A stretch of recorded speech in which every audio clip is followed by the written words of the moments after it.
என் பிரியமான பிள்ளையே, பயப்படாதே. நீ இழந்துவிட மாட்டாய்.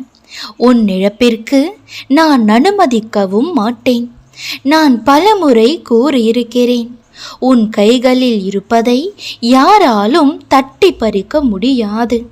உனக்கு சொந்தமானது உன்னை வந்து சேர்ந்தே தீரும்.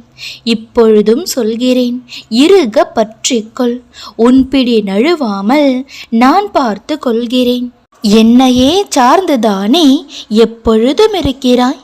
வீணான எண்ணங்களில் மனதை அலைப்பாய விடாதே. யாரோ செய்த தவறுக்கு நீ பழி சுமக்கிறாய் என்பது எனக்கு தெரியும். உன் கண்ணீருக்கு ஆளானவர்களை நான் சும்மா விட மாட்டேன். உண்மை எதுவென்று தெரிய வைக்கும் சூழலை உருவாக்கி உன்மேல் இருக்கும் பழியை நான் களைவேன். உனக்கு வரும் அனைத்தையும் நான் ஏற்பேன். என் அனுமதி இல்லாமல் எதுவும் நடக்காது. எதற்காகவும் பயப்படாதே, எதற்காகவும் கலங்காதே. அனைத்தும் பொடி பொடியாக போகிறது. உன் மனம் தெளிவாகும். இழந்ததை மீண்டும் பெறப்போகிறாய். என் செல்ல பிள்ளையான உனக்கு குறைகள் ஏற்படாமல் நான் பாதுகாப்பேன். உன் வாழ்க்கை வண்ணமயமாக போகிறது. ஒவ்வொரு நிமிடமும் உன் பதற்றத்தை நான் பார்த்து கொண்டுதான் இருக்கின்றேன். என்று நீ என்னை தஞ்சமடைந்தாயோ அன்று முதல் இன்று வரை உன்னை பாதுகாத்து கொண்டுதான் இருக்கின்றேன். இப்போது நீ தேவையில்லாமல் வருந்தி கொண்டு இருக்கிறாய். நான் உன்னை என் இரு கரங்கள் கொண்டு இறுக பற்றி கொண்டு இருக்கிறேன்.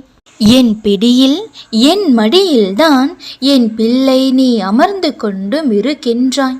உனது எண்ணங்கள் அனைத்தும் நிறைவேற போகிறது. எல்லாம் தவறாக நடக்கின்றதே, என்ன செய்வது என்று திகைத்து நிற்காதே. இப்போது சொல்கிறேன் கேள். யார் யார் உன்னை வெறுத்தார்களோ, யார் உன்னை உதாசீனப்படுத்தினார்களோ, யார் உன் நம்பிக்கையை கெடுத்தார்களோ, அவர்கள் அனைவரும் எல்லா உண்மையையும் புரிந்து கொண்டு உன்னை தேடி வருவார்கள். இவையெல்லாம் நடக்குமா கிடைக்குமா என்றெல்லாம் யோசித்து கொண்டு இருக்காதே. அனைத்தையும் நானே நடத்துகிறேன் என்பதை திடமாக நம்பு.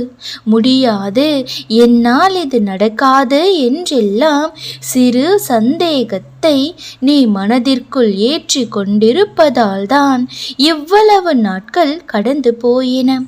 இன்று அதனை உடைத்து எல்லாம் சரியாகும், எல்லாம் எனக்கு கிடைக்கும், என் அப்பா எல்லாம் செய்து தருவார் என்று நம்பிக்கையோடு சொல். நீ என் பிள்ளை, உனக்கு என்றும் நல்லது மட்டுமே நடக்கும். இதோ உனக்கான இன்றைய வாக்கு தத்தம். மனிதன் முகத்திற்கு பயப்படாதீர்களாக. நியாய தீர்ப்பு தேவனுடையது. உங்களுக்கு கடினமாயிருக்கும் காரியத்தை என்னிடத்தில் கொண்டு வாருங்கள், நான் அதை கேட்பேன். உபாகமம் 1 அதிகாரம் 17 வசனம். ஆமேன்.